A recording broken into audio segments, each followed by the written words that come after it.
Ngayon naman guys, magluluto tayo. Lutuin natin yan. Yan. Matapos yan, mekos-mekos lang natin. Tapos, masunog na po siya guys. Pero okay lang yan guys. Kasi, mekos-mekos na natin yan siya. And, ayan. Yan ang masarap yung sunog. Wow, pero napansin ko mantika, medyo masakit pero ayos lang. Okay. Tapos na natin.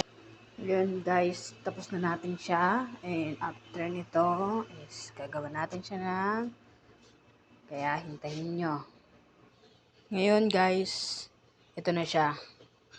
Is imimekos-mekos natin siya. And after nyo, may kita nyo ang kalalabasan ng aking lulutuin. Let's go guys. Okay.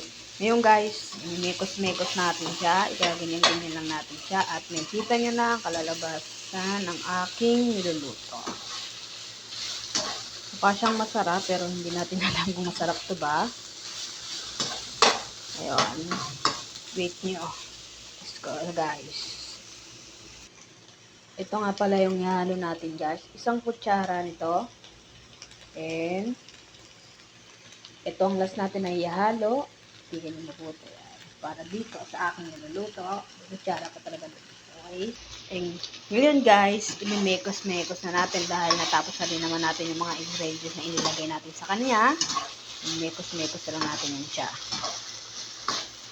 Okay.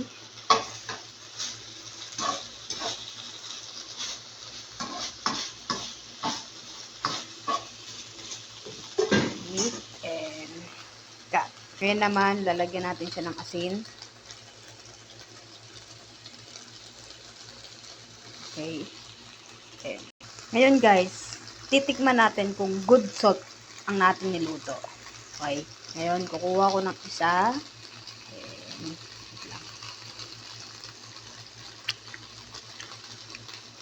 okay, para sa akin okay na to. Bush. Tapos na ating cook.